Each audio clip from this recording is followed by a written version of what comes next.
Olá pessoal, eu sou a Rose Lima e hoje eu quero falar para vocês sobre o poder das palavras. Eu quero deixar claro aqui que eu não tenho problema nenhum com ninguém, pelo contrário, eu amo a minha família e tudo que eu vivi, assim, é para a glória de Deus.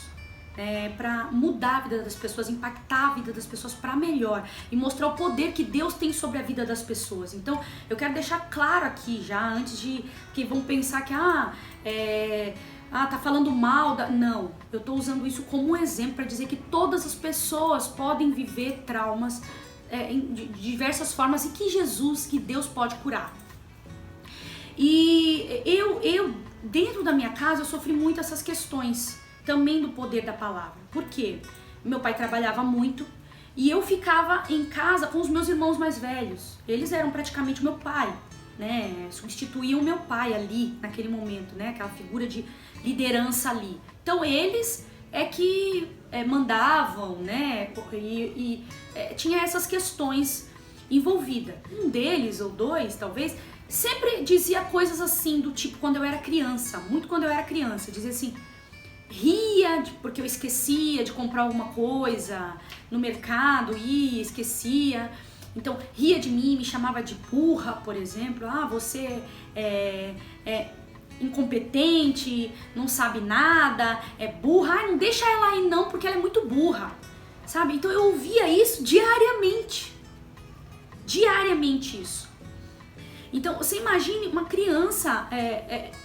Quando você ouve essas palavras, quando você ouve palavras assim como eu disse pra vocês, considerando aquelas questões que eu falei pra vocês, o tempo de exposição a essas palavras, quantas vezes essa palavra é dita, quem é que diz essas palavras, né? E qual a intensidade ali, o sentimento envolvido naquelas palavras, isso pode causar um desequilíbrio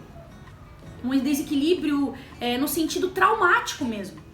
O subconsciente pode tomar aquilo como verdade e você começar a adquirir comportamentos que te limitam.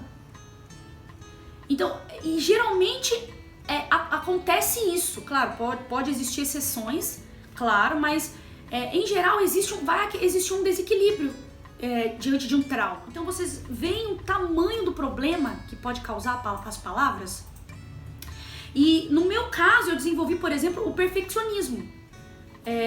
Eu achava que eu tinha que ser melhor que as outras pessoas, fui extremamente competitiva, era extremamente competitiva e desenvolvi essa ideia de querer provar para as pessoas que eu não sou burra.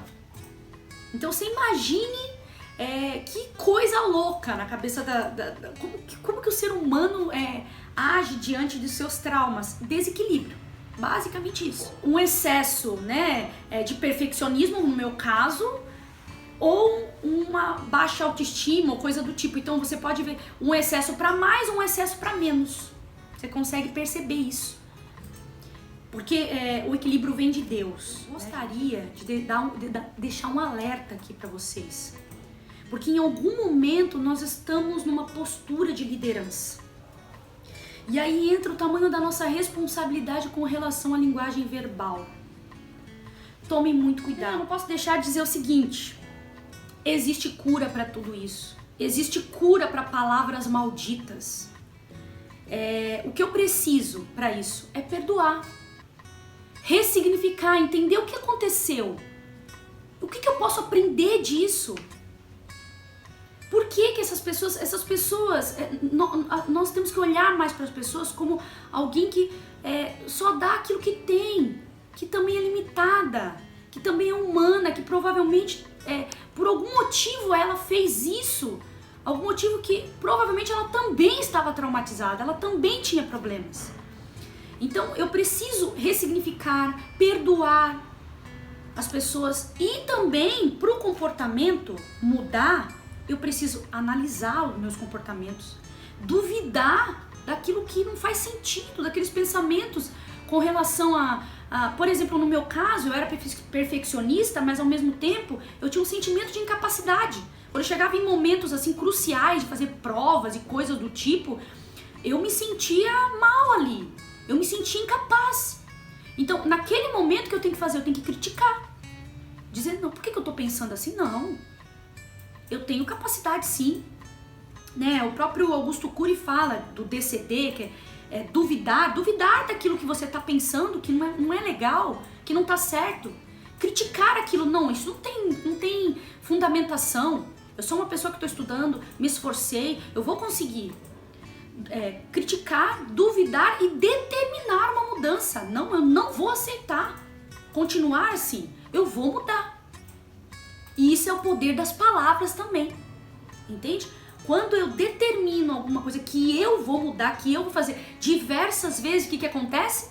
Entra também naquela regra de que conforme eu vou repetindo, o meu subconsciente vai trocando, então, as crenças que não eram legais pelas crenças saudáveis. Então é essa mensagem que eu queria deixar para vocês, um alerta primeiro, né, para as pessoas ali que são líderes de alguma forma, pais, professores e líderes de todos os tipos, e também que há cura, há libertação, não importa a situação, tá bom? Deus abençoe a sua vida e se você precisa, procure um profissional, tá bom? Não tenha vergonha, não tenha medo, pense só na sua cura, pense só na sua saúde, tá bom?